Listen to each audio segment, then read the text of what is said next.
Hey y'all, it's time for another episode of Rolling Dice and Taking Names. Today, we will hear reviews of Corrosion, Mini Rogue, and a classic Neo Geo card game that is now on the Nintendo Switch. Plus, they give us highlights from the first virtual RDTN Con.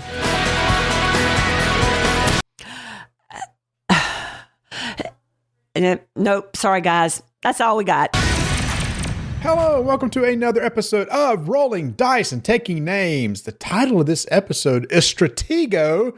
My name is Marty. I'm Tony. I'm an Iron Maiden fan. Are you? I don't know this song, so I thought maybe it was a deep cut. So I immediately went to YouTube. Come to find out, that's from a new album they just released several months ago. So I said, I got to hear this. And I listened to half the song, and you're probably like, would you hurry up and record? No, it's good. What's amazing to me is Bruce Dickinson, back about 6-7 years ago, had throat and tongue cancer and had to have surgery on it. And you can tell that his tone is a tad different, but it's still Bruce Dickinson.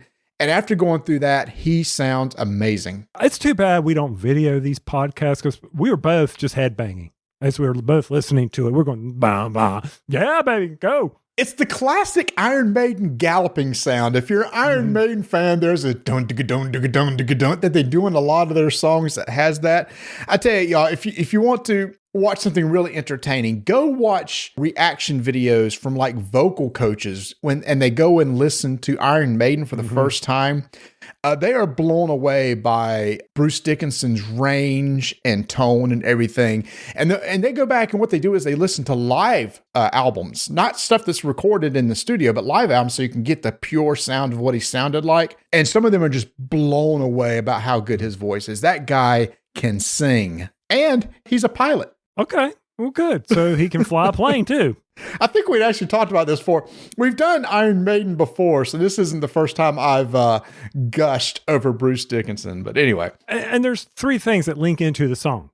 First off, Stratego, strategy board games. That's a game. We're not talking about the Stratego board game, though. If I were to do a top 10 classics from when I was a kid, that would be number one. Really? Yes. Get this. I've never played Stratego. That's fine. It's only a 2-player game, so that's easy to see. We played it all the time. I mean, surround your flag with bombs. There's not much to it. It's very simple, but I played it so much. It would probably, if BGG existed back then and I actually recorded my plays, that'd probably be up in there in about the 100s in plays. I am excited, though, about a game that we're going to be playing at some point in time, I hope, Command and Colors Ancients. That's my first Command and Colors game to sit down and play, so I'm excited to play that with you sometime. I'm excited about that. The second reason for this, yes. Iron Maiden, we're going to be talking about a song that's got rust, iron.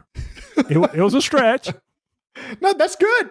That's good. That's for the game, I assume, Corrosion from Capstone Games are going to be talking about. Very good. Very good. I like how you tie multiple things into your music choice. And then if you read the lyrics to Stratego, I hear you calling my name, come to claim my life again. Pray for me, I'm almost there, the pain almost too much to bear. We'll just let that just sit out there for, what am I referencing here? Was it about the gameplay? Was it about something else that happened recently? Or it could just be about the whole show. The pain is almost too much to bear. That's fair. Oh, hey, we were recording this about a week after we had our first initial RDTN Con. This was a virtual con that we ran over in our Discord channel. Big thanks to Ben who helped run this for us. And to me, Tony, this was kind of like a test run to see, is this something people would enjoy doing when they come and participate? And I was really surprised by how many came and participated in some of our events. We kicked off the event with our good friend Tim, who runs Codenames Live, a brilliant show over on Twitch that we've been on a couple times. He ran a show for you and me, teamed up against Ignacy and Danielle from Portal. Tim, great job. Thank you so much. And he's promised, he may not keep it, and I won't hold him to it, but he's promised that we are in the lineup for 2022. It is season 4. We don't know who's going to go against the champs, but bring it on. We're ready. Well, as in typical form in this game against Portal, we only played one regular game. Tony and I won. It's in the lightning rounds where we tend to choke, or I choke, and Portal won both of those lightning round games. Well, the assassin came out. You sit there and you're like listening to your partner say these words, and you're like, you're there. Push the freaking button. Just do it. Jewelry. It's got to be lock, as in a locket, or just a lock. Isn't that what it? And then you talked yourself out of it. I read the chat, like, and they talked me into something. I don't know. I had it. Don't read the chat. You know me better than the chat knows me. So I was right on top of it. Lock it. Okay. And that would have actually won us the game. Yeah. And then I'm sitting there, okay, let's go with something about a wall, a river lock, or a lock that keeps down at, I don't know, the Panama Canal or something like that. And Marty's over there. The word was river that was in there. And you go, oh, it's a river wall. And everybody in the chat's going, no, that's a river bank. What are you saying river wall for? I'm like, and they're like rivers, and they have like levees, and they have walls or something. I don't know. It was a bad stretch. Your clue was correct. I just never put a lock in a river. Perfect sense. It just, one of those things just didn't come to me. And how people, and we've talked about this about, 5 degrees of separation, how people will think of these things, and talk a little bit later about Codenames Duet online. But your RDTN Con, that was a great way to kick it off, having Ignacio on. Thank him so much. I think he had to go watch volleyball, and he ran out of there. I did not get to participate in it because of what was going on here in the Carolinas, and that was a snowstorm. For the Carolinas, that means anywhere from 1 inch to 3. People are like, 1 inch? Yeah, that's a snowstorm, people. Trust us. But what else? We had a lot of special people do. We had Thunder Road Vendetta. I got to sit and play a game of Thunder Road Vendetta with Justin Jacobson, the CEO of Restoration Games, teaching the course. Wow. What is this, college? Demoing the game, and me along with 3 other players. And I ended up winning. Even though people kept trying to gang up on me, it didn't work. I ended up winning. But it captures the flavor and the flair of the original Tony. I really think that you're going to like it. They've added in this concept of actions that you could take. When you roll your dice, you assign your dice to your different cards to move them a certain number of spaces on the board. The extra dice you have left over, you can use to activate an ability. Maybe it's an ability to where you can, when you make your move, you can actually go through spaces with cars in them. You can swerve around them, and usually you can't go through spaces with cars. Or maybe it's activate your helicopter. Come out, you remember, you got to do the little special effect and everything. Well, you got to fly the helicopter, and then the guns. Yes. So if you have a special effect where you have to hit the yoing yoing sound when you hit the, for those who don't know, go look at a 1960, was it 60s, the Speed Racer? I don't remember. It's not. That's right. I forgot about that. And then there's a couple, and one of them is repair. I think you had to roll like a 6. If you did, you could spend a 6 in order to repair your car. So those mechanics are in there. And then there's some others that can be added through expansions. We just played the base game. You know what? It was chaotic. It was fun. It'll be even more fun on the table when you're getting to move the cars around yourself. This is coming out on Kickstarter. It will have already started on Kickstarter by the time this show comes out. So please go check it out, y'all. It is going to be a fun family game, and is very reasonably priced too. And every time I bring out the core or the original, there's always somebody, whoever plays the game with me, and I teach them the game. They're like, this is stupid. But I go, it's stupid fun. And sure enough, by the time they are done playing it, they've got stories, games that, board games that tell stories. Imagine that. That's a tagline somewhere. I still remember the time we went to Atlanta, met Ignacy there, and Steve Avery brought it out on the table. And the 4 of us were playing, and I rolled those 6s. That's what makes me, those simple games, great. When those things happen. We can go back, the Strike tournament. There are times in the Strike tournament that we will remember just for you remember that virtual one where Chaz rolled everything and he was out in the first round? Oh, we all remember that. So that's what I love about that. So who else showed up on the show while I was busy calculating outages? So by the way, it's not only us that played, but we had about 6 or 7 other people jumping in just to watch. So again, a big success. That demo was a huge success. Thanks for those who jumped in. And I think he could have a room up to 10 people, and I think we maxed out the room. Which was great for the people that could watch. Then afterwards, we also maxed out the room for David Thompson, who came in and taught Undaunted Reinforcements. which we covered the last show. That one I didn't participate in since I played. Other people wanted to sit and play. So they sat down. He taught them. On our last show, we talked about how our game took forever. They finished their game with teaching in under 60 minutes. It just goes to show you we aren't very good. Yeah. What is it? What's the word? What is the noun? Statisticians. But what if you're a tactical person? Tactician. Wow. Tacticians. Wow. Tacticians. Anyway, we aren't very good at that, and obviously not very good at English either.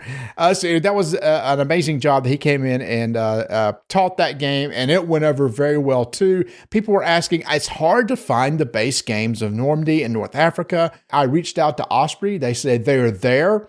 They're in the warehouse. They're getting out there. They're just slow. But trust me, they said keep looking in your local game stores and online because they are coming.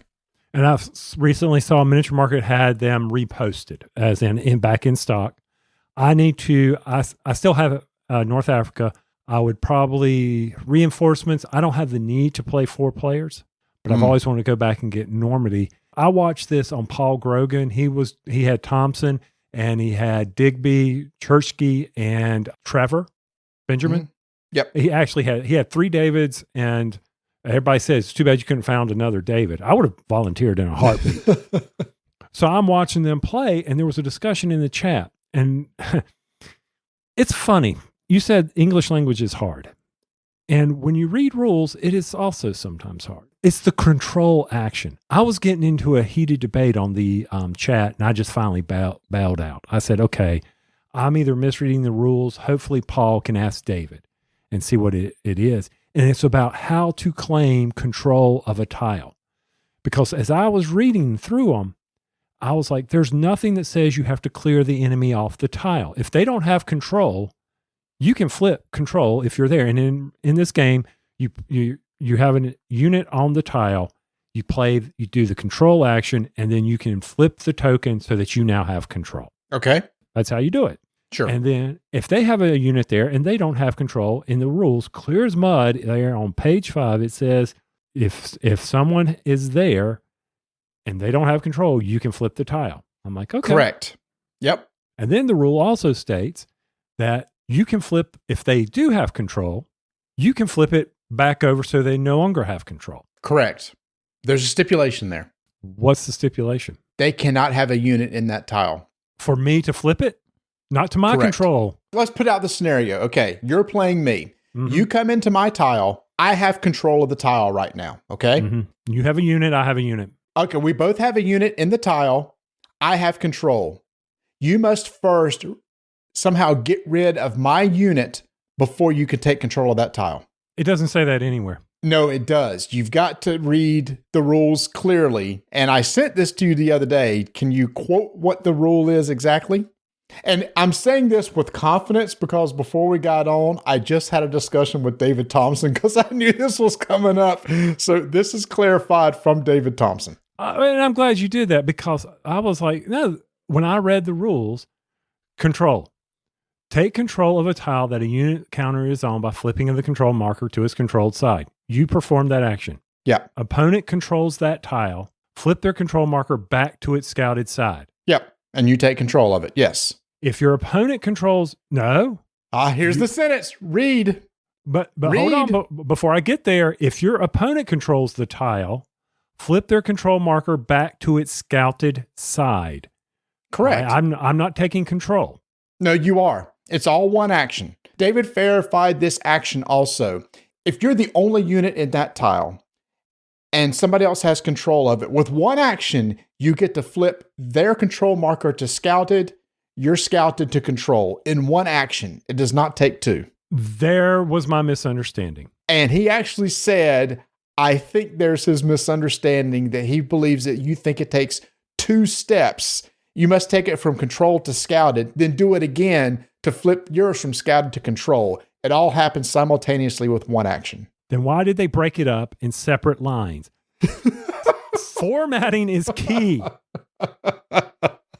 I have been preaching for 6 years on this podcast. We've been doing this for 9. Flow charts are amazing. I mean, this would have been a simple flow chart right here. If your opponent controls the tile, flip their control marker back to its scouted side.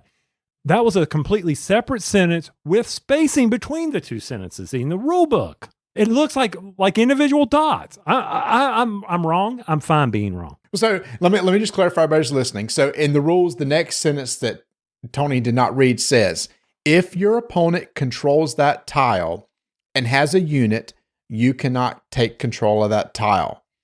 This means you can take control of a tile where your opponent has a unit, but only if they do not already control a tile. I agree.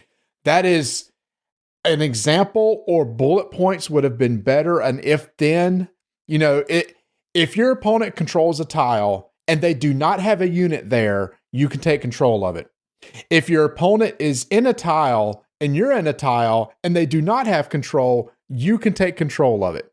There's the two things. And it only takes one action to flip it from their control to your control, as long as a unit is not there. I totally agree with you that I had to read this 3 or 4 times, but if you somewhat read between the lines, you read blanks.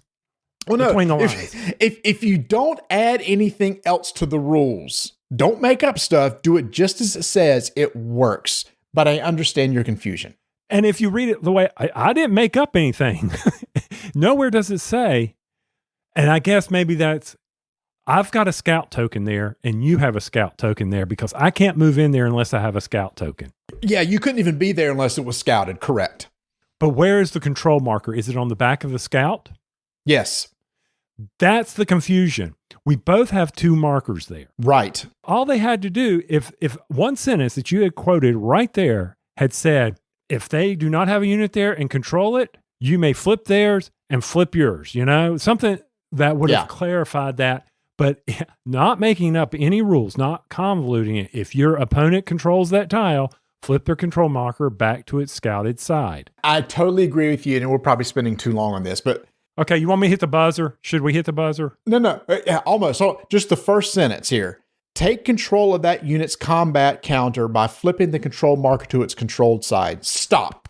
I'm going to take my control marker, flip it to the controlled side. Next sentence. If by chance your opponent controls that tile, then flip theirs to the scouted side. So you've already flipped yours to controlled. Now you're flipping theirs to scouted. Oh, but wait. Erase all that if there happens to be a case where there's a unit there and they control the tile. You can't do above things. I agree. Personally, I would have written it differently and made that the first condition. If they have a unit and control, you can't take the control action at all. Full stop. Right. I hope somebody invents someday an application on a computer that allows you to put in bullets, numbering steps, things like that. I mean, someday, I hope things like that get invented so that we can actually, without discussion, argument, misunderstanding, see this. Or a tool that allows you to draw funny shapes that lets you, diagram this stuff out. It's just silly, and that's it. The last thing we did for RDTN Con was we had our Jelly Belly hot pepper challenge, the 5er challenge, where the Jelly Bellies flavored like 5 different peppers. Now, Tony, you were not thrilled about doing this. You said, I regret doing this. I do not like hot stuff. So you were somewhat apprehensive coming into this event, along with Rob Roush from Blue Peg, Pink Peg. This is not my jam. Well, it was jelly beans. And Ben, who was the host of the show, gave us some questions that he was going to ask. We each had to eat one, starting with what should have been the mildest, which was sriracha. But it seems like that maybe you and Rob got those confused and actually jumped straight to the end with the Carolina Reaper. But to your point, before we started, the sriracha and the Ghost Reapers. Carolina Reaper, they were both red. The Carolina Reaper, Ghost Reaper, whatever, Carolina Reaper are supposed to have more specs. And I checked my sriracha, making sure it had no specs on it. I don't know if I did or didn't, but it's neither here nor there. And the reason why I was laughing about this is when we were hosting it, Ben's questions, poor Ben, thank you, Ben, for hosting that. His questions were coming in with the answers. And it was like... No. And here's what's funny. Rob wasn't seeing it. So we had a game going on to where it was almost like wits and wagers. Here's a question. the person that gets closest does not have to eat an extra jelly bean of the flavor that we just had. So the answers were popping up, and Tony and I would know the answers, and Rob wouldn't because he wasn't watching the stream. Hey, if you're not prepared, not my fault. Don't blame me. That's true. We went through the gauntlet, and the challenge was do not drink any water. However, I think Rob, and probably you, Tony, you said you did, had a Carolina Reaper right off the bat, and Rob was chugging some water. But so he was already out. But you essentially had the Carolina Reaper. Then you went back and actually tried a Sriracha. Then it went up to jalapeno, then cayenne, then habanero, which is actually pretty good. And then Carolina Reaper. And y'all, I must commend my good friend over here. He never once touched the water. He shrugged it all off. In fact, you ate like 3 of the Carolina Reapers and didn't even wince once. Nope, not a problem. And the habanero was excellent.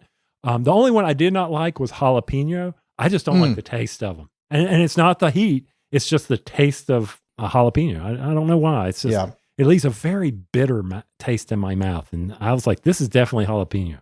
And peppers will do that for certain people. Yeah. But we both went through the gauntlet and didn't drink water until the end. I think I was actually sweating a little bit more than you were, and I eat more hot stuff. So if y'all want to do that, again, it's the Fiery 5 Challenge from Bean Boozled. You can do that with your friends. It's not insanely hot, but it was a good time with Rob. And we had a decent amount of people on that stream watching us and enjoying their time with us, which was a lot of fun on our Twitch channel. So that was RDTN Con. Thanks for everybody who attended. And in fact, a lot of people were like, man, that went really well. They already coming up with ideas for the future. Maybe we do this maybe once a quarter, having some panels, some interesting panels. So somebody had an idea, and I thought it was brilliant, Tony, to actually get a real lawn professional to come on and give a panel on how to maintain your lawn. I thought, okay, that's pretty good. And get this, the Discord channel is like, actually, that would kind of be helpful for those of us that have lawns. I think I got a guy. I got a few guys I can talk about this. Yeah. I mean, various YouTube channels I watch. I got a feeling if I reach out to them, they would probably just do it for the fun. Okay. So some of the things that they do, that would be a lot of fun. So yes, thank you, Ben. Thanks to everybody for attending the RDTN Con. But like I said, I didn't get to participate because we had snow in the Carolinas. And a couple of things for you, sir. Sure. You know, when you and I were growing up, when it would snow, we would get snow days from school. Yes. Didn't have to go. It was awesome. You could put off the homework. You didn't have to worry about, you could study a little bit longer for a test, things like that. Do you have any sympathy for the kids of today? They don't get these anymore because of remote learning. 100% sympathy, because we didn't have the benefit. Let's fix this. 2 years ago, the schools didn't have the benefit of remote learning, but I'm not going to thank COVID for this, but because of COVID, basically everybody had to set up a way to do virtual learning or remote learning for their classroom. And because of that, now the school systems have a way to, school day, just everybody do e-learning. My wife is a perfect example of that. For 2 days last week, because we had some snow later in the week too, she sat right here in this chair in my office and led her class from right here. And it's like, I could do this here every day. It's like, you could. I wish they would just let you, because she does a virtual class. She doesn't see anybody face to face, but she still has to go in regardless. I think school days or snow days are a thing of the past. Yes, I agree. I feel for them. I hate it for them. I don't want to say virtual learning is the way to go, because I do think in person training is very good. Yep. Shoot, I look at training for our employees, all these CBTs, computer-based trainings and things like that. Okay, I'm old. I need that personal touch. I need to hear that. I get bored. I get distracted. You know, I'm having to take a 2-hour training for some team I've been put on, and I'm running all over the place, sitting here thinking, not listening to this, doing other things. I'm like, I commend our teachers for being able to do this and hold their attention. Yes, a lot of studies have shown, yes, face-to-face is way better. 100% agree with you. Hopefully, things will get back to normal so kids can be back in school learning face-to-face, because there is a definite benefit face-to-face. So the following weekend, we had another snowstorm here in the Carolinas. Actually, the beaches got hit. They got up to almost a quarter to a half an inch of ice. And for those of you who don't know, getting ice is never fun. Ice will mess you up big time. But we still got our weathermen. Oh, we're going to get a trace of snow here. I got 2 inches in my yard. Marty, you probably got more. I don't know how much you got. Yeah, we got about 2 to 3 inches. Yep. But the discussion on Undaunted Normandy just got my blood at the right level. Somebody brought their freaking ATV through my yard and trenched it because they thought it was going to be a fun thing to do. And I put on my clothes again. It was 11:15 at night, and I traced the tracks. I walked down that street trying to find it, and there were tracks all leading to this one house. Now, nobody was there. I saw the ATV in the garage, and their garage door was open, and the other people up the street, their garage door was open. I'm like, they have some youngsters. But there was no proof. I couldn't matlock them. I couldn't do any of that. I had no way of proving that ATV. I thought about calling up Grissom from CSI and see if he could get some casts done on the tire tracks. But yes, I spent all day yesterday repairing the ruts in my yard. No, you did have proof. You followed the tracks. The tracks are your proof, aren't they? That's because, according to that group who immediately posted on the Facebook feed for the neighborhood that, we were out earlier up at the big parking lot where the pool is doing donuts and stuff. So it wasn't us. Ooh, that stuff. Right. See, this is why I don't want to live in a neighborhood. I want to live out somewhere with no neighbors. I don't want to have to deal with junk like that because that stuff irritates me to no end here. Even when like the FedEx truck pulls up in the yard, it's like there's freaking sprinkler heads right there. Yes. Stop. Two things. One, I got to fix it. No big deal. It's a little work for me. But for safety wise, I'm just glad they didn't hit any of the trees and get hurt. But I do like our Discord channel discussing it. I'm hearing that I need to put up in call traps for the next snowstorm. I suggested maybe I'll put a filament line up. You mean caltrops? Caltrops? Caltrops? Yeah, caltrops. Caltrops? Yeah. Yeah. Maybe I'll put a punji trap, like the Vietnam where they had the little spikes in them. I don't know. But anyway, I'm tired of the snow, and you love the winter as much as I do. Which is not a lot. Speaking of Discord, hey, everybody, we have gotten an influx of people over the past couple of weeks, and we love it. I mean, so many discussions going on right now on so many different channels, from TVs to movies to lunch board game. We created a crowdfunding channel this past week that has really taken off. People just want to talk about a lot of the games that are coming out, a lot of great games coming out, including like Thunder Road, etc. So come by and please join our Discord channel. My goal for the year, I'd love to get over 500 members. We're about 350 now. So that's a pretty ambitious goal, I admit. But it'd be cool to get there. And it's just an amazing community. Zero drama, y'all. Zero drama. We don't want drama here. We've never had any drama. And there will never be any drama because that's the type of audience that y'all are. Y'all just want to come in, talk about some silly stuff, talk about some games, and just kind of escape from everything and just have a good time. And that's what we offer. That's right. And I don't tolerate it. I'll boot your butt from the server so fast. We've never had to ban anybody. I won't, but I will.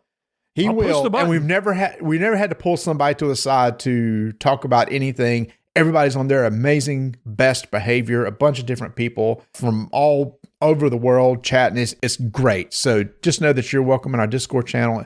Family friendly, and everybody's really cool to each other. All right, exercise is done. Let's talk some games. Oh, but we have been. Dude, we talked about, we spent what felt like 30 minutes on a control room for Undaunted.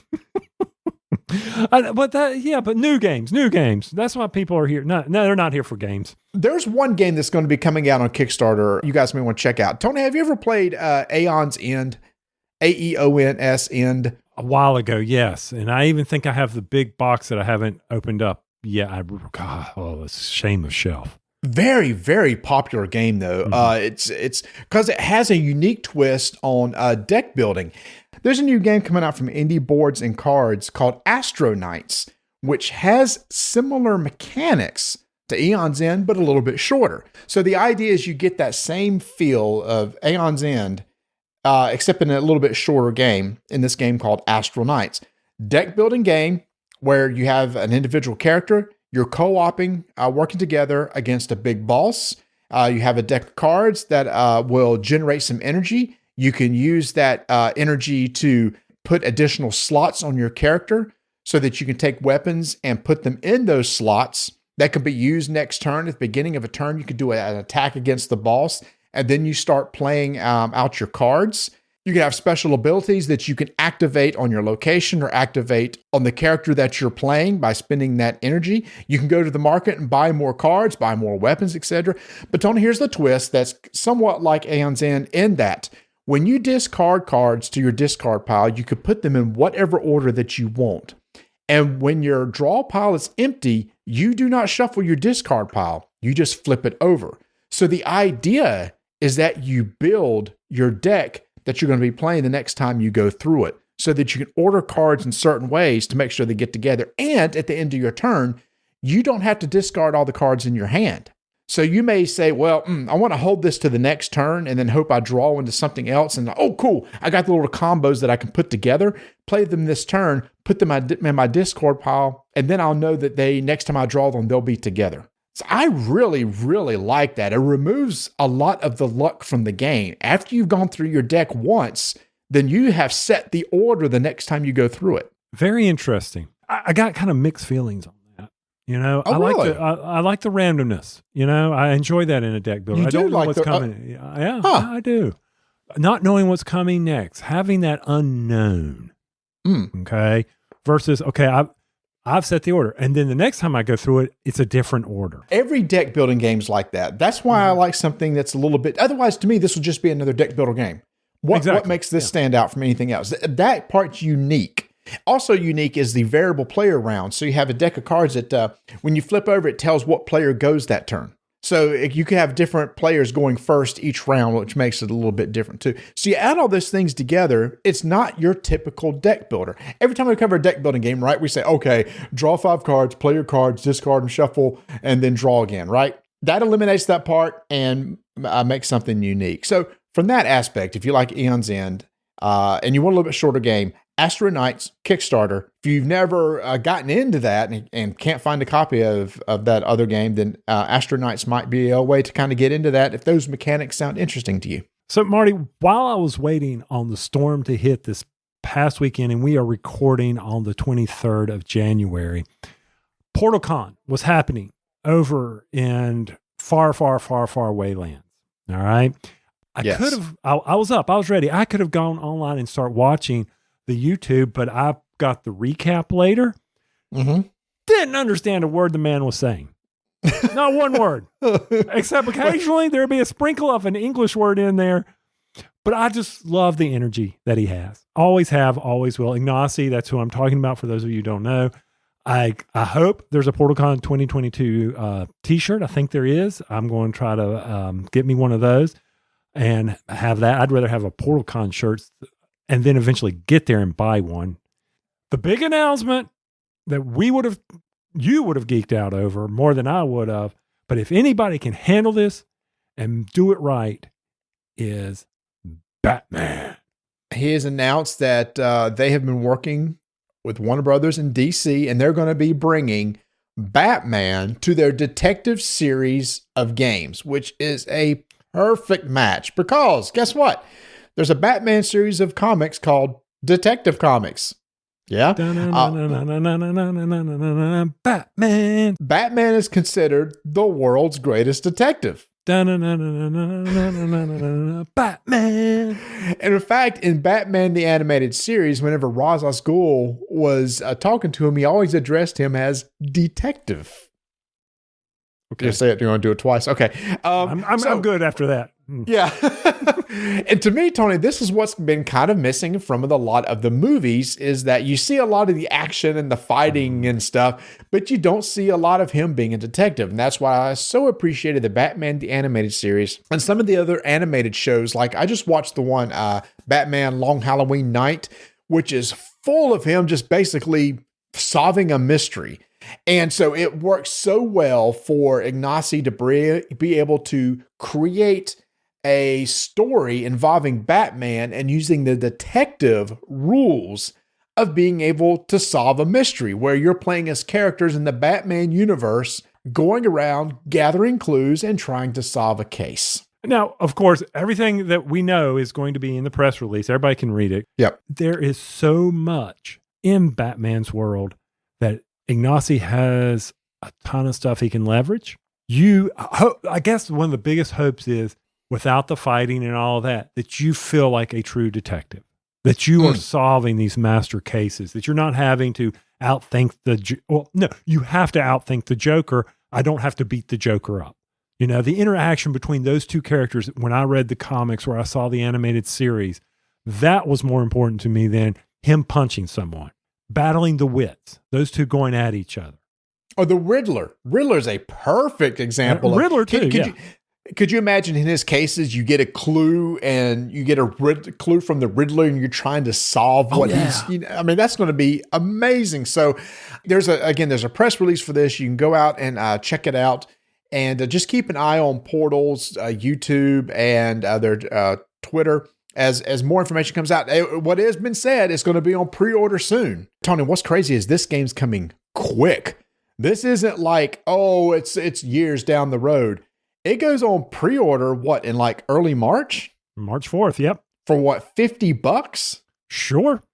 But things can change. We recorded a Portal commercial with the name of a game, and before we even got it published, that name changed. So we're going to assume, based on the press release, it's March 4th, we're going to assume that it is about a $50 game rolling out.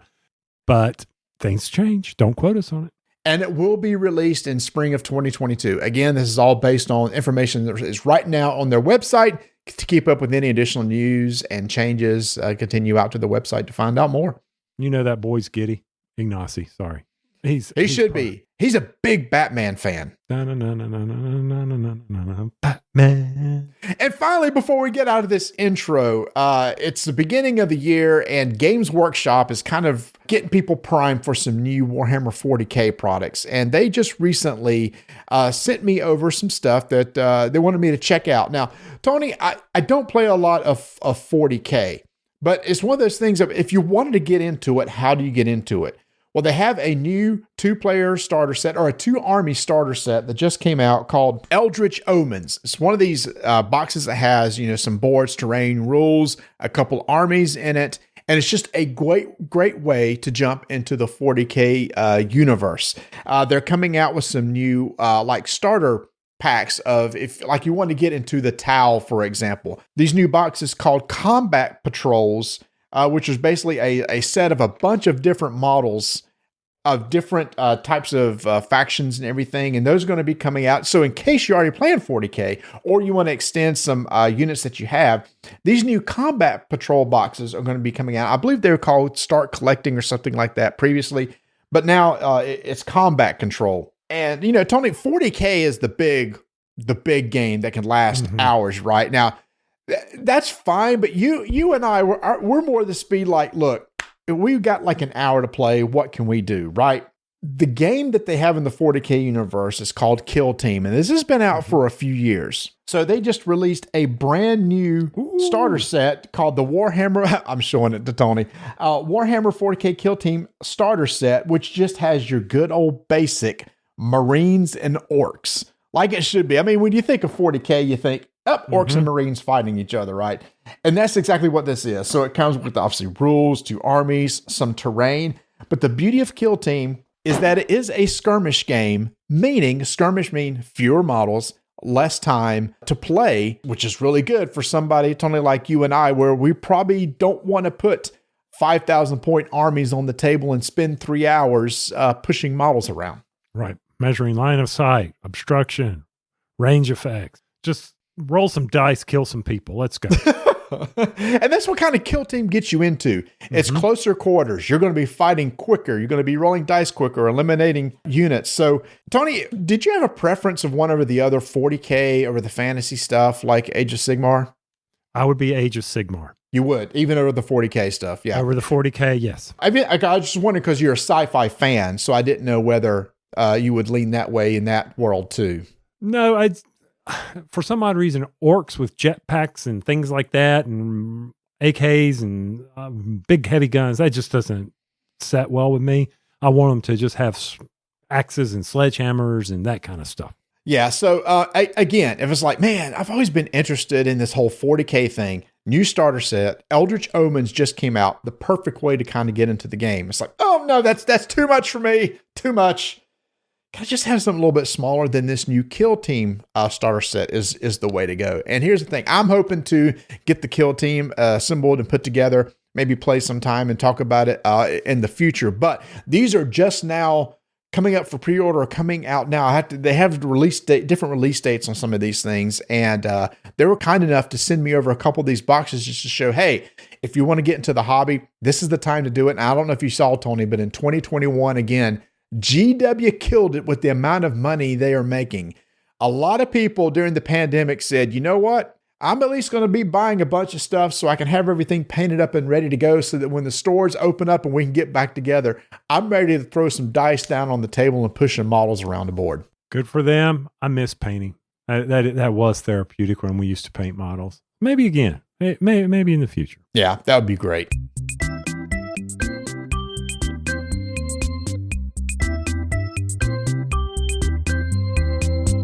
PortalCon just happened.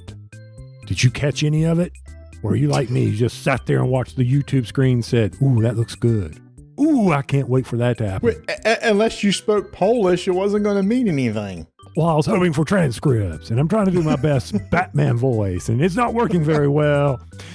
We've already talked about it. Batman, March 4th-ish time frame. Save up your money. You know you're going to want it. I know I'm going to want it. So that's very important for me to definitely budget accordingly. I'm very excited. Gutenberg's going on right now. Marty, he's got a lot of stuff hitting right now. Kickstarter for 51st State. Ignacy is in my wallet. Ignacy, get out of my wallet, dude. Come on now. You're hurting me bad. Oh, my heavens. And what's nice about Detective, or the Batman Detective and Gutenberg, is those are pre-orders coming soon. Mm-hmm. The 51st State Ultimate Edition is on GameFound, so you'll be getting that later. But it's like, I'm itching for games right now. Well, they're going to be coming up in the springtime for sure. So Gutenberg and the new Batman Detective style game will be coming. And then, obviously, Tony and I are big fans of 51st State and what is it, Ignacy, called the expansion? Was it No Man's Land? That's what was changed to? Mm-hmm. Yeah, No Man's Land, which we already have 51st State. We're good there, but I definitely want the No Man's Land expansion. For all that information, for all the news, for all the stuff that is making you go inside your wallet because Ignacy needs that support. I don't know if you saw on the YouTube stream that he did. He brought up, the whole Portal games. And the one thing we didn't announce, and I'll leave it for the outro. We'll just leave it there. We'll just put this little tease here in the commercial. Oh, you're going to make them listen all the way through to the end of the episode. Interesting. It's not like they're paying attention right now. But it is a Portal Games commercial, so you should be paying attention. But anyway, head over to portalgames.pl and then click on all the links over there. It'll take you to all the important stuff you need to know. Portal Games, they're going to kill it in 2022.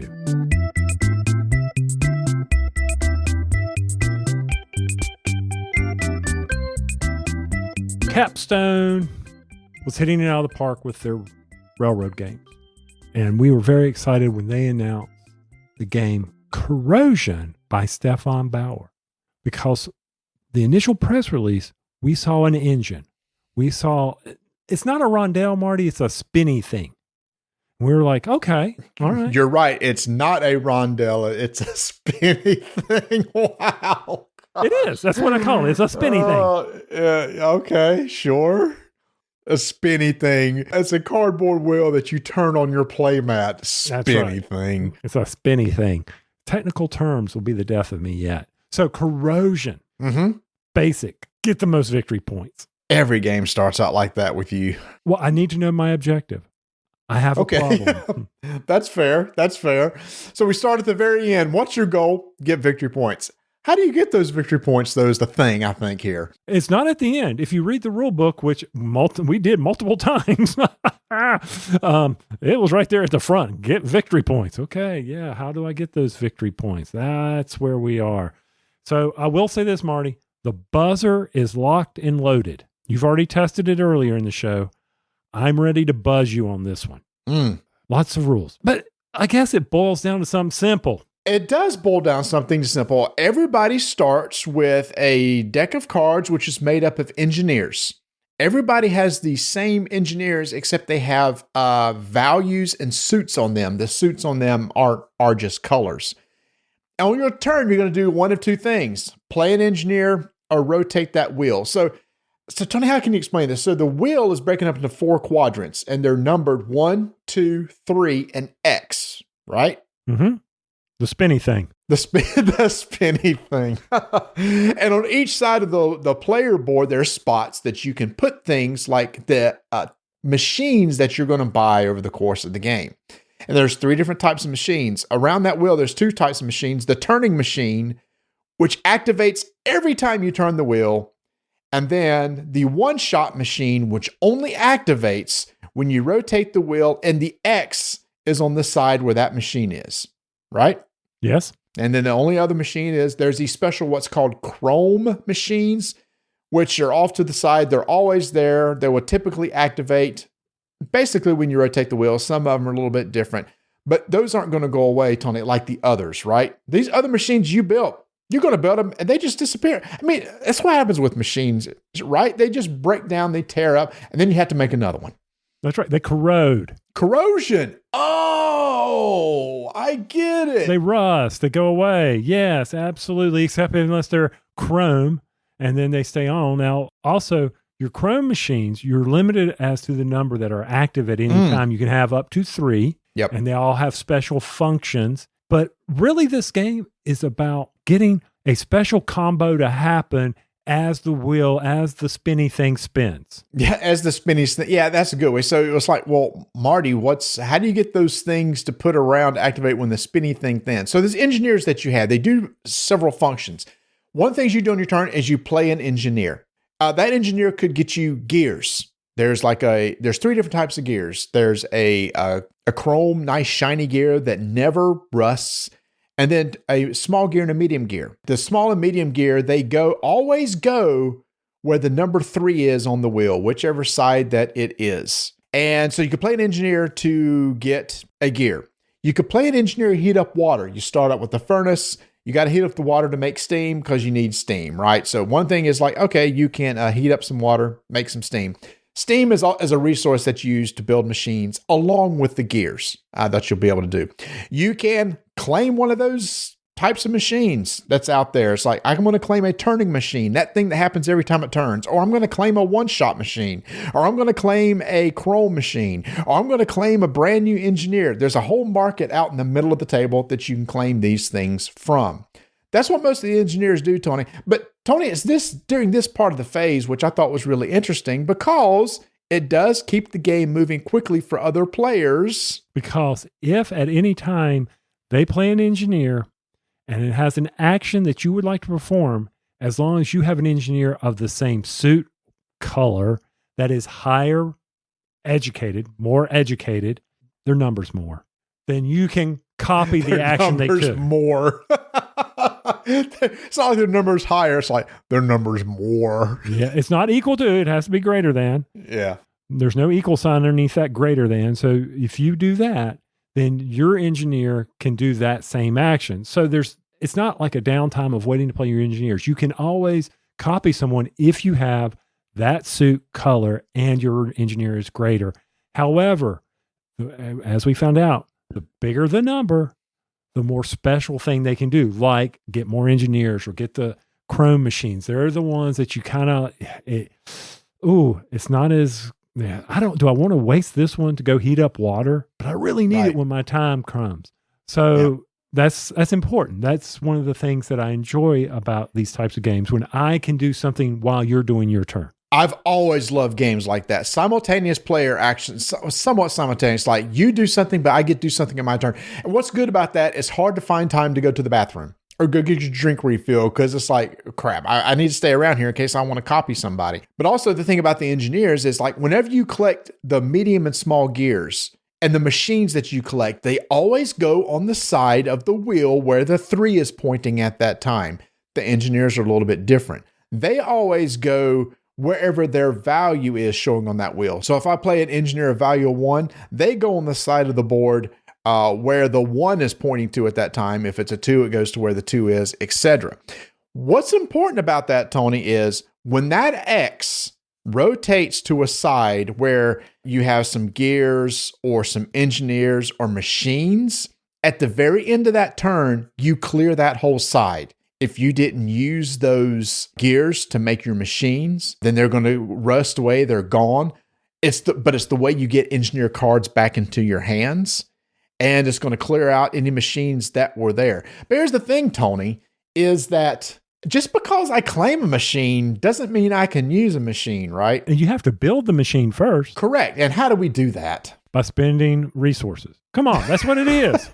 It's a free action. There's nothing special about that. One of the free actions you can do on your turn is basically each of the machines have a cost. This one costs 2 of this, 1 of this, and 2 of this, and 1 steam. You pay that cost. You basically get to flip that machine over. It's now ready to be activated. Mm-hmm. So if it's a one shot, anytime that the X gets to that side, you get to activate the machine. If it's a chrome machine, they will always be on and ready to go. So yes, you have the blueprints, Tony, but you got to get the right resources to actually build the thing. Right. I'm getting ready to buzz you. Anything else you want to talk about the rules? No, one more thing. Sorry. One of the things you could do is play an engineer. The other action you could do is actually rotate the wheel. And that's really how you start your engine running, correct? When you rotate the wheel, you go around and make sure to activate in any order that you want, any turning machines that you have. And these machines do different things for you. They may give you some additional gears. They may heat up some water. They may give you some other benefits.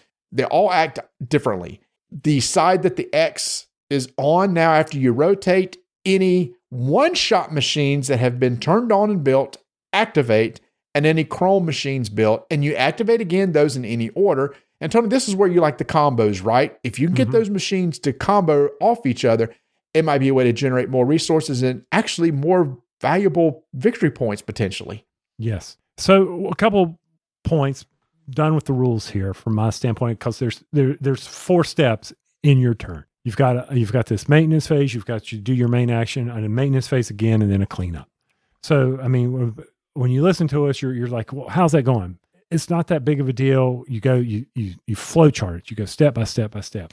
But I think what's important that for me in this game when I was playing it was always knowing how to plan out my action when it comes to when do I get this machine built? When do I make this engineer come back into my hand? Because there's a way to move the engineers around the spinny thing by spending water, by cooling off water. Oh, that's a good point. So you can actually pull the machines, basically counterclockwise in order to get those to trigger sooner, or like you said, get engineers back in your hand. Right. So that's the other free action you can do.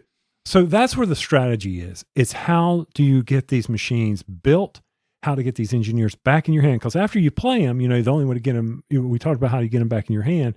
By the way, any engineer you purchase immediately goes into your hand. That's a very important rule to remember. It doesn't go down on the board. And I think a lot of that will sometimes create an AP for people, especially if you're planning on your turn to go out and purchase a machine or purchase an engineer, then someone else takes it. And you're like, oh crap, now what do I do? That whole process, you have to rethink that. And it may get to you very quickly. And also I found myself as I'm thinking through this, oh, do you want to copy this? Do you want to copy this?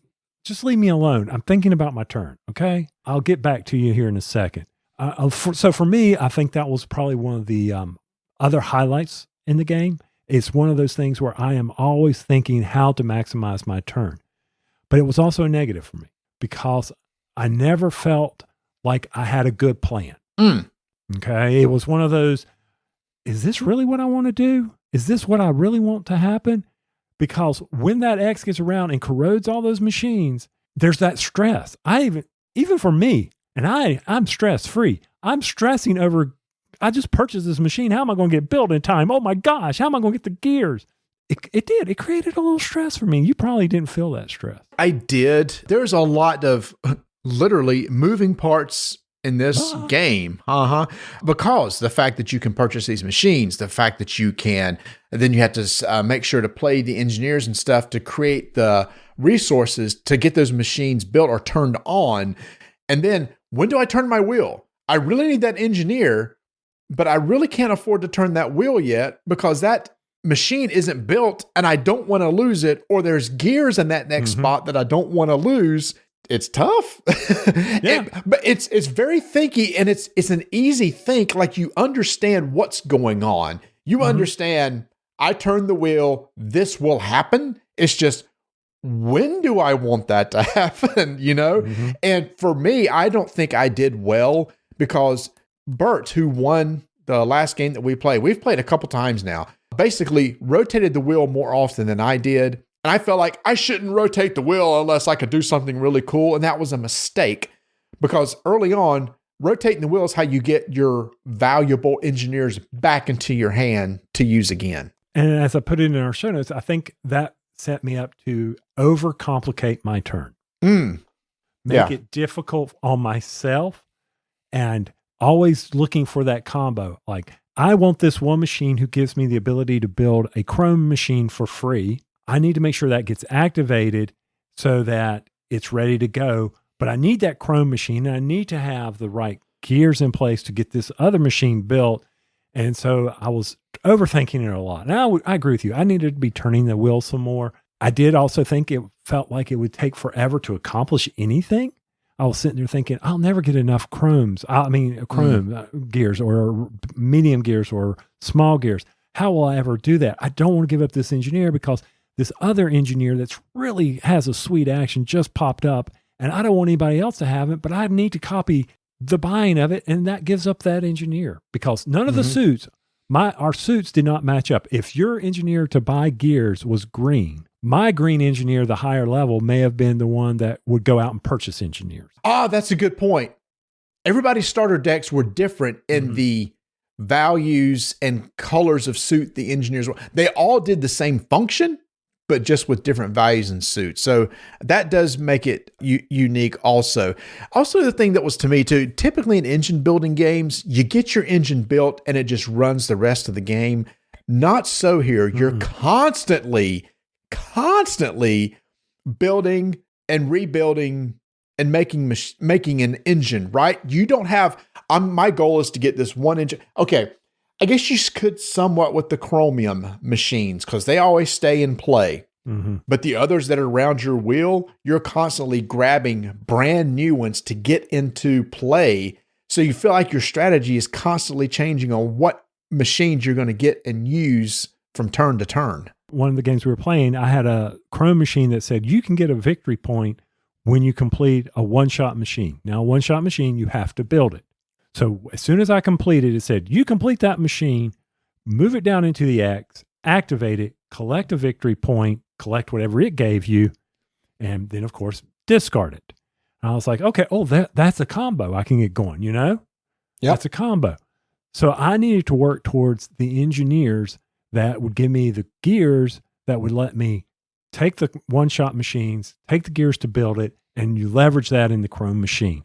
And I felt like it was stalling on me. I couldn't get that good engine going. Moving. Right. So I was like, And then some of those machines may require steam. So then you got to make sure you had the engineers to be able to heat up the water. And some abilities gave you extra nice little water tokens to put in to your boiler to give you more water to make more steam. There's a lot going on. I think it's very, very unique. I typically love engine building games. The thing is, though, after both of our games, we all felt and concluded one thing. It stayed on the table too long for all four of us. It's the same four of us that played every time we played, and we always felt like it was a tad too long. The game's end triggered when, after a certain number of victory points have been claimed. So depending on the number of players, there's victory points in the middle of the table. And when you claim victory points, the pool gets smaller and smaller. With 4 players, it was 36. We all felt like 36 points to claim made the game too long, or either we're just really poor players. I wish Tony had been around 28 victory points to claim. And that probably would have cut 15 to 20 minutes off the game. And I think I'd have been better there. Or maybe just 4 players, just too much for this game, and 3 players, a sweet spot. Yeah, it could be. And once again, there were 2 different styles of victory points. There were green, and then there were silver. And it was the silver that had to run out. Either certain machines gave them to you. Right. Some of the key ones were, if you bought a chrome machine, victory points would be placed on it. If someone bought a chrome machine and it was not the last one, then that chrome machine would get an additional victory point on it. and an additional victory point on it, making it enticing it so that someone would take it into their factory. And so that was another way to get all those things. And I kept missing, how do I collect those? And I think that was one of the things that for me, I never discovered. And it may be there and I just missed it because I was so heavy into my machine and collecting the green ones. And one other thing that's important is there's in victory conditions. Like if you have a certain amount of sets, if you've collected X amount of victory points, you get victory points. So you total all this up. Guess what? The one with the most victory points win. Yeah. And actually a good point on that. The bonus victory points at the end of the game, you actually got to take a one-shot engine, build it, and then take that ability. So there's an engine that you use in order to claim one of those in-game victory point conditions. Yeah.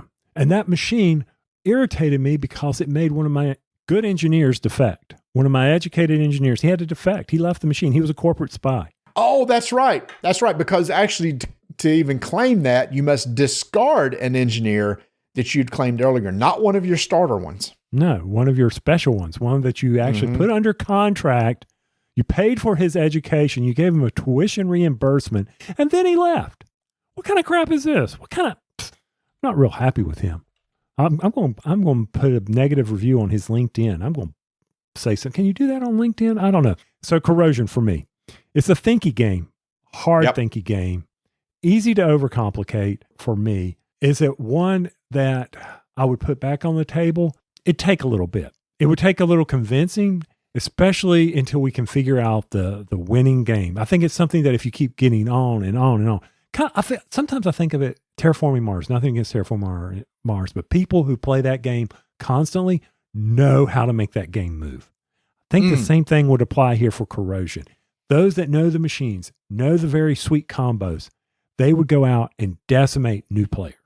That's just my initial read of it on how this game may flow out, because it is gathering resources to generate your victory point. So our first game was 4-player. The box says it takes 60 to 120 minutes. It took us forever. It took us over 2.5 hours. Second game, you said, okay, we'll be faster. It still took a little over 2 hours to finish. We talked about, Tony, all of us were sitting there going, how could we have claimed those silver victory points, which is the pool of victory points that must be diminished in order to trigger the end of the game? How could we claim those quicker? Aside from the fact that you claim one of those victory points every time you do a full rotation of your wheel. And the only thing we could think of was, well, you just got to claim those chromium machines that have the victory points on them. But however, here's the kicker, right? Those you can only have 3 chromium machines running at a time. And if you cover up one of your existing machines, you lose that ability. So you may have had this sweet combo going on, right? But it's like, I need those victory points. But when you do, you'll lose the thing that was underneath it, which breaks the engine that you have just maybe spent several turns building out to get it to run. Right. It's an engine building game that must constantly have new engines built over the course of the game. It's not like I'm going to get this one big engine built and then that satisfaction at the end. It's constantly little machines that are running as a goal to try to grab as many victory points as you can. Just understand that you may start out with a nice little running machine, but it's going to go away eventually, and you have to start all over again with another machine right behind it. Or what I mean by that, machines running together right behind it to make something efficient to get you the victory points. To me, I think the mechanisms are really interesting. I haven't seen anything done like this where the engines just kind of go away over time. I wish the in-game trigger would have come sooner in all the games that we played. That is Corrosion, Stefan Bauer, Capstone Games. On my side, it's one of these games where you're going to have to spend some time understanding the various combos and unique abilities of all the cards to get the full strategy out of this game. If it's something that you want to get on the table, fast, quick play, I don't think it's there for you until you have a good, solid group. And that's one of those things. It's one of those that keeps hitting the table. Your group will go through it very quickly. Once again, Corrosion, Stefan Bauer, Capstone Games. 5-minute initiative begins in 3, 2, 1. Hey y'all, it's time for another solo 5-minute initiative. I want to tell you all about this dungeon crawler that I've been checking out. It's called Mini Rogue. The designers are Paolo Di Stefano and Gabriel Gendron, and it's published by Nuts Publishing and was sent to us by Ares Games. This is a dungeon crawler that's built around a deck of cards, and you could play solo or cooperatively. In this game, you're going to play as either a priestess, a mage, a crusader, or a rogue, each one with different abilities. And you're going to be trying to, well, go dungeon delving deep into a dungeon in order to try to face a big boss at the very end of the dungeon. The dungeon consists of 4 levels, and the levels are nothing more than a set of 9 cards laid out on a grid in a 3x3 grid. You start the area in the upper left, you flip over the card, and you resolve the card. After that, you've revealed the card to the right and the card to the bottom, and you move to one of those. You keep doing that till you work your way down to the bottom right card, and at the end of each floor, you're going to have to face like a mini boss as you work your way toward the big boss at the end. And it's just like in classic dungeon crawling games like Diablo, etc. You go into a dungeon, you have some equipment, you'll go into certain rooms. Each of the cards represent a room. It could be a trap where you have to resolve a skill check in order to see if you get by the trap, or a monster that you have to fight. Might be a merchant that you can spend some gold and get some additional abilities like potions, or maybe a bonfire to heal up.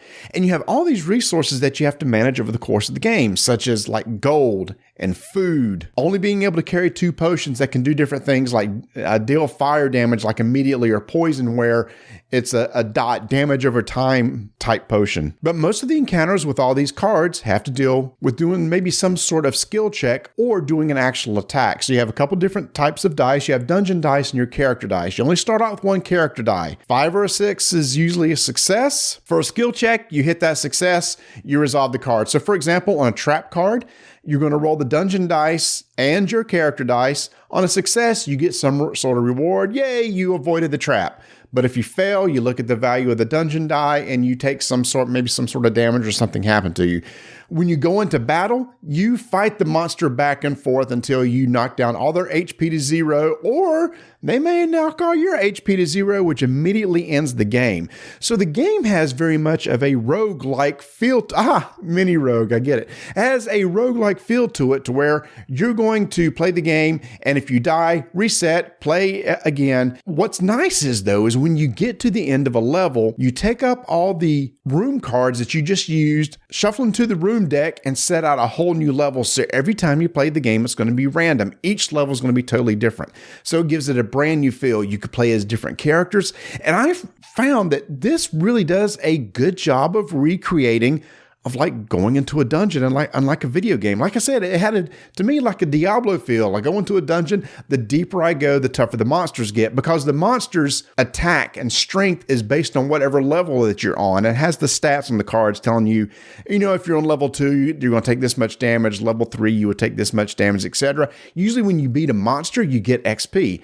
The nice thing is you gain XP at certain levels, you're going to be able to add another character die, which gives you a better chance of succeeding and dealing more damage, etc. So not only the monsters getting stronger, but you should be getting stronger too.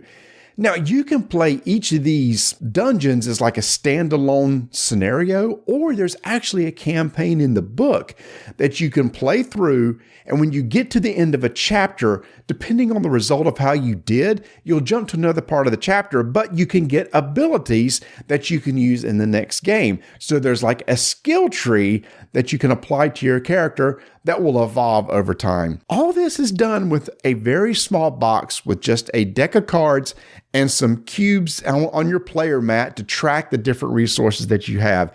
It is a very, very clever dungeon crawling game, and it's short, y'all. It only plays in like 30 to 45 minutes. It's very easy to set up. You pick your character, you have your starting stats, deal out a grid of 3x3, and you are off and running. This is one of those games that will just stay on my shelf as a quick solo game.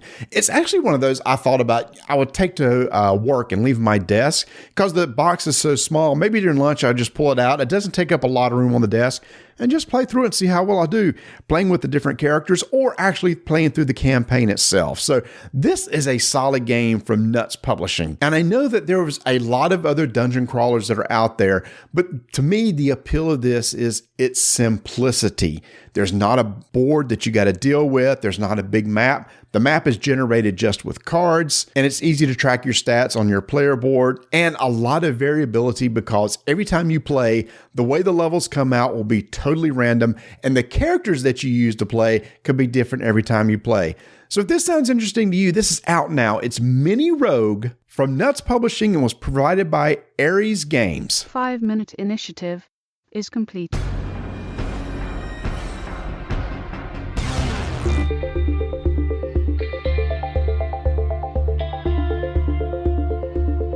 You know, Tony, for years we've been telling people, look, you need to make sure to subscribe to the newsletter from Miniature Market. Follow them on Twitter because you just never know when a big sale is going to hit. And just this past week, before we recorded, a sale of board games up to 85% off, and it was ridiculous amount of items that were on sale. One thing that was on sale was The Hunger, which we just talked about, and it was on stuff for like, was it $20-something?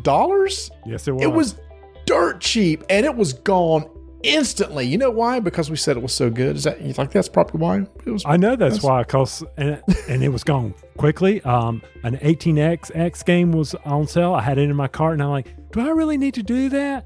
Yes. You did. I didn't know this. Was it one of the like starter 18XX games? Yeah, it was the Australia one, and I had it in my cart. I was going to hit the button, and I said, "Oh, but it's 3 hours. I'm not going to play 3 hours. Oh, what the hell? Play no sold out crap." Okay, I don't understand why can't we code stuff that if I put it in my cart that it's going to stay there till I check out. If you want to put a little time, it's like this is in your cart for 5 minutes. You got 5 minutes to check out or you're gone. I hate going through and it's like, okay, credit card. Hit purchase. Oh, sorry, it's gone. That's it. I'm sorry. Anyway, that's just a little gripe with me. So what was I getting back to? Oh yeah, make sure to follow Miniature Market on social media, Facebook, Twitter. Subscribe to their newsletter because these big board game sales drop all of a sudden. We had no clue about this one. In fact, we've asked Miniature Market, Tony, can you give us a heads up on the sales? Like, to be honest with you guys record like a week before your episode comes out. Sometimes we don't even know till a week before the sale is going to happen, and it may be already too late. So we try to keep you ahead of what's going on. Sometimes we know about the bigger sales, but this one we didn't know about. It was hot, it was popular, and it wasn't just junk that was on there. It was brand new games that were knocked off a lot. Big sales on it. So keep an eye on it, guys. Make sure to check regularly over at miniaturemarket.com. Every once in a while, we get offered keys to some Switch games. Usually these are smaller, like arcadey type games and stuff. And lots of times I don't go after those because a lot of times they're platforms and stuff like that. But one, Tony, stuck out to me as like, okay, this looks interesting. We had mentioned before how much we loved the Pokemon trading card game that was on the Game Boy many years ago. I loved playing that game. It was one of those where you play just like the Pokemon game. You have gym leaders. You have to go around and beat them all, etc. That's kind of goal, collect a lot of the cards.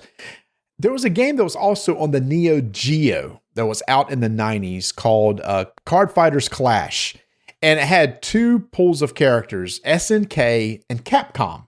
And you picked which one you wanted to have. Did you have all SNK characters or all Capcom characters? That game has just now been released on the Switch. And what they've done is it's basically the exact same game, except they've merged the two pools of characters together. And I was offered that key. I said, that sounds really interesting. I want to try that. It's only like $8. It's dirt cheap. And I've started playing it and just having a blast with it. It gives me the feels, Tony, of the Pokemon trading card game. Nice. Where when you start the game, you pick, do you want to start with the SNK deck or the Capcom deck? And as you play the game, you'll collect characters from both and build your own decks. But it's the same thing. You're going around to little tournaments. You're building out your decks. You're playing against opponents. If you win, they'll give you 3 free cards, increasing your library to modify your deck to go fight gym leaders or try to win championships at events. And you try to win it's either 6 or 8 events to finish the game. I didn't get that key. You got it first. You beat me to it. I claimed it first. And the game is really solid. So on your turn, you're going to play a character card. And it's in the one of 3 slots. You can only have 3 slots on the table to have characters. And when you play a character, it may generate what's called soul points. And you have these pool of points that you can use to play action cards that have a certain soul point cost to them. And the characters also have like a value, which is basically their toughness and how much damage they do. So if their value is 400, it means they can soak up 400 damage, but also deal 400 damage. And at the end of each turn, you can choose to attack, and the opponent can choose to block or either take direct damage to themselves. They start out with 2,000 health points. If they ever get to 0, you lose the game. So a lot of the strategy is, well, I can only have 3 characters on at one time, and you can't replace the character until they're gone. The characters have special abilities. So the rules are really, really straightforward, but I'm just having a blast playing it. Like a game will take 5 minutes. Hey, do you want to play a game with me? Talking to one of the NPCs. Yes, I do. To like play. Oh, you beat me, but I see what your deck does. So I'll go in there and tweak my deck and add different cards to it and then go play him again, see if I can win his cards. It gives me the Pokemon feel that I wanted, and I love it. Can you trade cards across people? Like if I were to get it? You cannot. Okay. The only thing that I know, that's a shame. The only thing that you can do is you can play head to head with somebody where it's like a pass and play sort of deal, where they have their own access of cards. So somebody else could create an account on that same game, and cross accounts, you can do things like have different decks and different cards and stuff. But there is no online play because the original game didn't have that. So they didn't add that in. It's literally the original game, just with both code bases merged together. Well, you're in my wallet too much on the video games because, let's see, I picked up, what was it, Tales of Vespera, because you said, look, it's on sale. Why don't you go get it? Oh, I bought it and didn't get a chance to play it to tell you to go buy it. But that I've got to play this right now.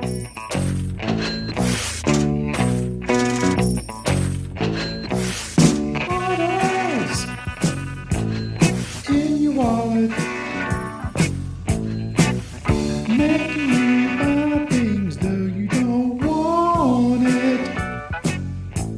Nice. I got to use it again. Okay, go ahead. Sorry.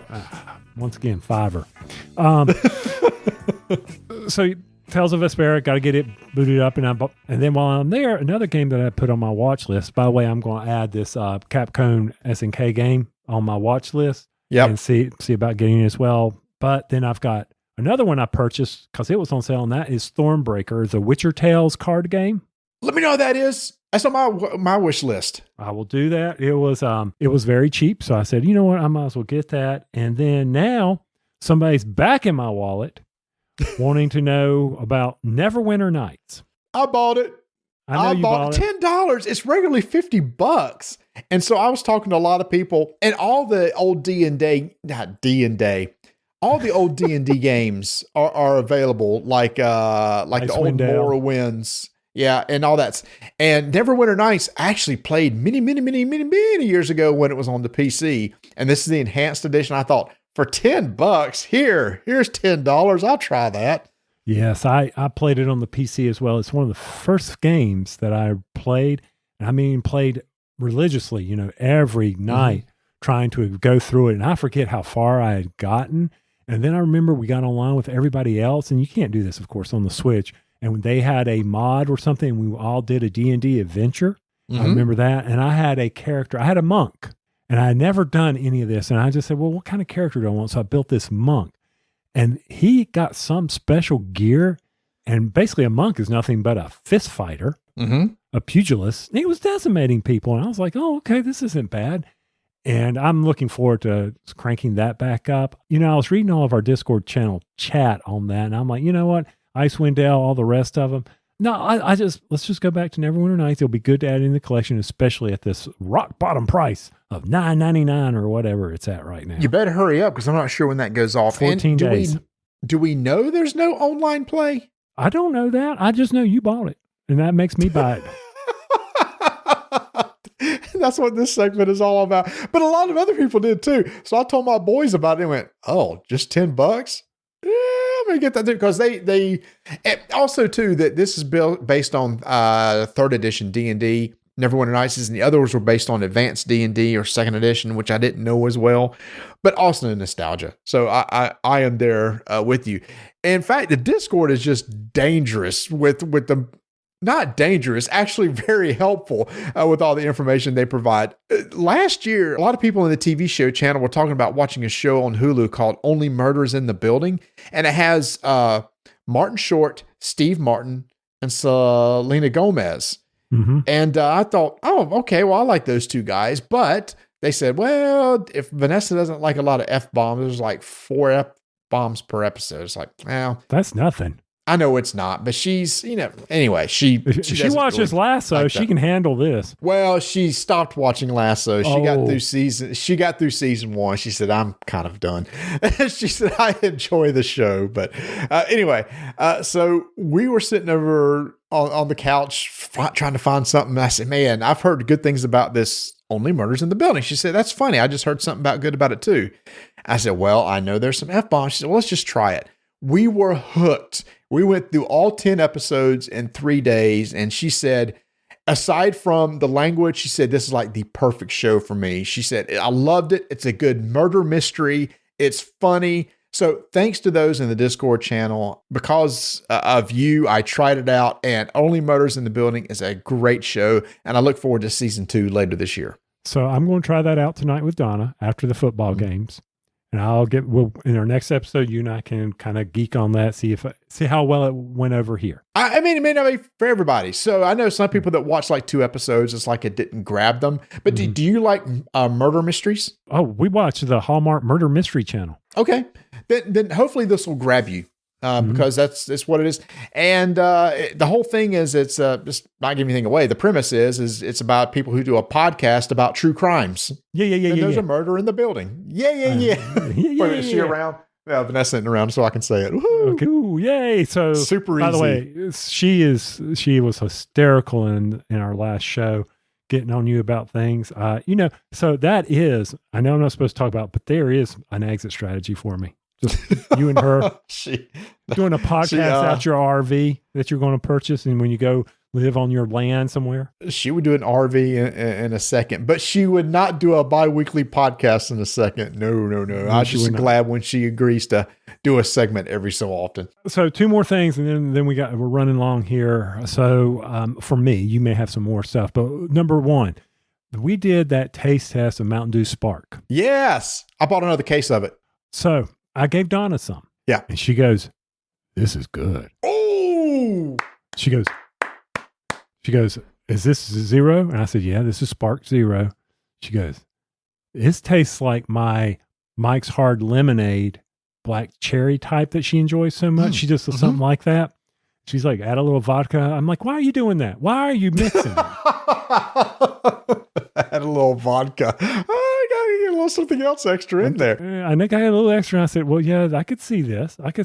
So she goes, is this one of those flavors that they're going to run out of? And I said, I don't know. Their plan is not to. I mean, they may discontinue it later. Like I hope they do Ginger Snap. But so, which I have, by the way, when I picked up our next case of Spark, they had plenty of Ginger Snaps in there going, because nobody's buying this crap. This was the Christmas flavor. I'm sorry, go ahead. I'm sorry. I just finally finished up Voodoo here. I finally finished my last can of Voodoo, been savoring it. But anyway, so yeah, you just picked up another one. Our local grocery store, buy 2, get 2 free. 4 of them, baby, sitting on the shelf, ready to go. So good. Actually, so good.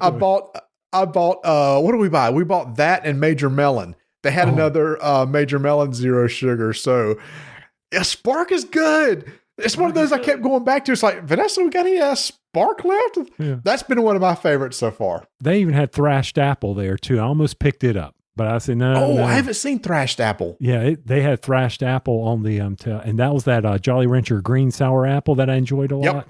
But I'm like, but Spark is just so clean tasting. It's refreshing. Mm-hmm. It's like 7-Up. 7-Up and Sprite's refreshing to me, and that's what this is. But it's frustrating now. My wife is getting into my Mountain Dew. I'm like, what are you doing? Stay out of my stash, woman. That's it. It's mine. Don't be liking my stuff. Go back to your Canada Dry. I don't need you in here. Go back to your Diet Coke. Is she talking to you? No, a truck just rode by and was honking. I was like, what the heck? I thought she was yelling upstairs, I'll drink all the Mountain Dew I want. Yes, you will, baby. Whatever you need to do. The tease I had from our portal announcement was, the other big announcement was the fact that Ignacy is stepping down from his position. I will mess this up completely. It looks like Gregory Paluca. I know that's not how you say it, because there's a Z in there. There's 2 Z's. I can't do it. I've listened to Ignacy before we did the show, and I just could not get it because he says it so fast. But he is taking over as the chief operating officer. So I was like, that's awesome for Ignacy. So happy for Ignacy. Mm-hmm. And then what makes it even better is this gives Ignacy the chance to design more incredible games. And then to hear what Ignacy talked about, that, I'm just going to call him Greg. What Greg, that's not fair of me, the new chief operating officer, how he moved through the company, that was impressive. That's how you work your way up, people. So basically, Ignacy just took all the boring stuff and dumped it on the new COO so he can go back to the fun stuff. That's kind of like me and rules. Yeah, that's a good summary. Yeah. No, I'm excited for Ignacy, and you could tell he's got a little bit lighter in his step. He's a little more giddy because he's getting back to what he wanted to do. You start a company and it turns out very successful. You got to be in the everyday logistics and production and all that stuff, and being able to trust somebody that's come up through the ranks that he can hand those off to and know that everything's going to flow smoothly, and he can get back to his passion of evaluating games, designing games. I'm excited. I am excited for Portal and all that they're doing. I mean, you're talking about big companies that they're working with now to be able to release games based on Dune and Batman. Wow. It's just, I'm so happy for him. And I'm so glad he's associated with this show, because I feel that we got him to where he is today. No, I'm just kidding, Ignacy. I'm kidding, Ignacy, because I think he listens to this. No, he doesn't listen to this. So amazing. Pronouncenames.com. There's something on Google for everybody on the internet. And so nice. Good. Gosh. Okay. G as in go. J-E as in. Oh. Gosh. Never mind. I'll give it up. Congratulations to him as the new COO. He's going to do an amazing job. And congratulations to Ignacy. And I cannot wait to see what in the coming years you come up with, man, because things like Imperial Settlers, Empires of the North, Stronghold, it's all so good. And I can't wait to see other things like that from you, my friend, and the other designers that you have in the company with you to make them all so good. So with that, keep rolling dice and taking names. Hey everybody, thanks for listening. Remember, 500 members on our Discord channel. That's what we're going for. That's not hard. I know people that have thousands of people in their Discord channel. Just come and subscribe. No, seriously, we have a lot of great stuff going on there. The link you can find on our website, rolldicetakenames.com. Can't wait to see you and talk to you in the server. Gosh. Gosh. No. Gosh. Let me just download it off the internet and just play it here so people will know. Grzegorz.